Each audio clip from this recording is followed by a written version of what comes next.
Crime news, social news, political news, adventure, तमाम इस तरह की खबरों को देखने के लिए जुड़े रहे V24 इंडिया न्यूज के साथ। स्कूल चलो अभियान के कार्यक्रम में प्राथमिक विद्यालय पहुंचे भाजपा विधायक। आपको बता दें, सरकार द्वारा चलाए जा रहे स्कूल चलो अभियान के तहत भारतीय जनता पार्टी के विधायक और कार्यकर्ता लगातार स्कूलों में जाकर नामांकन संख्या बढ़ाने के लिए लोगों को जागरूक कर रहे हैं। इसी क्रम में वितरी विधायक डॉक्टर राघवेंद्र शर्मा शनिवार को मझगावा ब्लॉक के शाहबाजपुर ग्राम पंचायत के मचरा हर्रे की गौटिया में स्थित प्राथमिक विद्यालय पहुंचे और वहां की व्यवस्थाओं का जायजा लिया। अपने संबोधन में उन्होंने कहा कि वह भी ऐसे ही प्राथमिक विद्यालय में पढ़कर ही जीवन में आगे बढ़े हैं। उन्होंने बच्चों से भी कुछ सवाल जवाब किए, जिसमें वह बच्चों की इस प्रतिभा को देखकर खुश हुए और प्रधान अध्यापिका हंसमुखी की प्रशंसा करते नजर आए। उन्होंने कहा, जिस प्रकार से यहाँ की प्रधान अध्यापिका हंसमुखी ने बच्चों के हित में कार्य किए हैं और शिक्षण कार्य को आसान बनाया है, अगर ऐसे ही सभी स्कूलों के प्रधान अध्यापक बच्चों के भविष्य पर ध्यान देते हुए कार्य करें तो जल्द ही प्रदेश में शिक्षा की क्रांति लाई जा सकती है। कार्यक्रम का संचालन शिक्षक संघ के ब्लॉक अध्यक्ष बनवारी लाल राठौड़ के द्वारा किया गया। इस अवसर पर अनूप कुमार वैश्य, संघमित्रा गौतम, रेवती नंदन, उर्मिला रानी, आशीष अग्निहोत्री, कमलेश ग्राम प्रधान, शंकर लाल व भारी संख्या में ग्रामीण उपस्थित रहे। अंत में प्रधान अध्यापक हंसमुखी द्वारा सभी का आभार व्यक्त किया गया।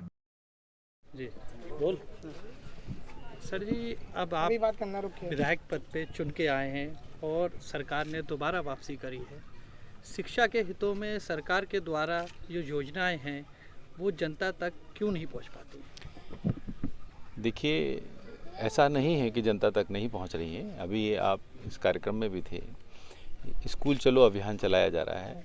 मेरे जैसे सभी जनप्रतिनिधि सुबह सुबह छोटे छोटे स्कूलों में जाके, आप समझ सकते हैं, हर्रे की गोटिया का ये प्राथमिक विद्यालय है, बहुत छोटा सा स्कूल है।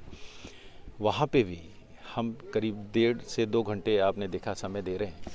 यहाँ के ग्रामवासी आप देख रहे हैं, सबको समझा रहे हैं। धीमे धीमे ही ये बहुत स्लो ग्रोइंग, धीमे धीमे चलने वाला प्रोग्राम है, क्योंकि इतने वर्षों से पुरानी सरकारें रहीं, उन्होंने कभी चिंता नहीं की। अब हम लोग ये बहुत ही इंटीरियर गोटिया जैसे जो छोटा गांव का जो मजरा होता है, उस तरीके की जगह पे हम लोगों ने स्कूल्स बनाए हैं और वहाँ जाके भी अपना, मेरे जैसे सभी जनप्रतिनिधि समय दे रहे हैं। गांव के प्रधान को, ग्रामवासियों को इकट्ठा करके शिक्षा का प्रभाव समझा रहे हैं। बहुत सारी जगह मैं अपना ही एग्जाम्पल देता हूँ, क्योंकि मैं भी ऐसे छोटे गाँव से पढ़ के आया हूँ, कि लोगों को भविष्य देखना चाहिए। शिक्षा ही एक ऐसा माध्यम है जिससे जीवन को पूरी तरीके से परिवर्तित किया जा सकता है। क्योंकि जब शिक्षित किसान भी होगा तो वो समझेगा कैसे कितना खाद लगाना है, भूमि की कैसी उर्वरकता को कैसे चेक करना है, कौन कौन से बीज हम बो सकते हैं जिससे ज़्यादा पैदावार हो। शिक्षा एक बहुत बड़ा माध्यम है। डेवलप्ड कंट्री में और डेवलपिंग कंट्री में मेन जो डिफरेंस है वो केवल शिक्षा है। तो शिक्षा के लिए सरकार पूरी तरीके से प्रतिबद्ध है और निश्चित ही हम लोग सब जुटे हुए हैं। बहुत सारे बच्चों को स्कूल में लाने का प्रावधान कर रहे हैं। सभी बच्चों के लिए इसीलिए भोजन की व्यवस्था की जाती है, उनकी बच्चों के लिए ड्रेस फ्री की जा रही है, उनके लिए जूते फ्री दिए जा रहे हैं। निरंतर प्रयास है। निजी विद्यालय के मुकाबले जो सरकारी विद्यालय है उसमें नामांकन बढ़ाने के लिए सरकार क्या प्रयास करेगी या क्या कर रही है? अभी मैंने आपका उसी का जवाब दिया था। निजी विद्यालय की जो बात करते हैं, आपने इतने छोटे गांव में कितने निजी विद्यालय देखे हैं? निजी विद्यालय हमेशा उस जगह खोले जाते हैं जहां संपन्न लोग रह रहे हैं, जहां पैसे वाले लोग रह रहे हैं। तो वहां के लोग ऑलरेडी, उनके जो माता पिता हैं वो पढ़े लिखे हैं, वो शिक्षा का प्रभाव समझते हैं। इसलिए वहाँ पे बच्चे जो जाते हैं, एक बार जाने लगते हैं तो उसकी निरंतरता बनी रहती है। लेकिन हमारा प्रयास सुदूर गाँव में है, जहाँ पे अभी जो उनके माता पिता, उनके बच्चों को स्कूल लाने के लिए हम प्रयास कर रहे हैं और प्रयास हो रहा है। आप देख रहे हैं निरंतर संख्या बढ़ रही है। अच्छा सर, जैसे सरकार के द्वारा जो योजनाएं पहुंचती हैं, बीच में लोग जो इस योजनाओं की बाजी मान लेते हैं, उस पे क्या कार्रवाई होगी? अब सत्ता में आप लोग देख रहे हैं, मोदी जी डिजिटल इंडिया पे हमारा चल रहा है। पहले जो चीज़ लोगों के द्वारा जो बांटी जाती थी, जैसे कि हमारे यहाँ जो ड्रेस थी वो पहले बांटी जाती थी, अब वो सीधे सीधे बच्चे के परिवार के उसमें खाते में जाती है। तो इससे फिर यदि किसी के खाते में जाएगी तो पैसे का कहाँ करप्शन होगा।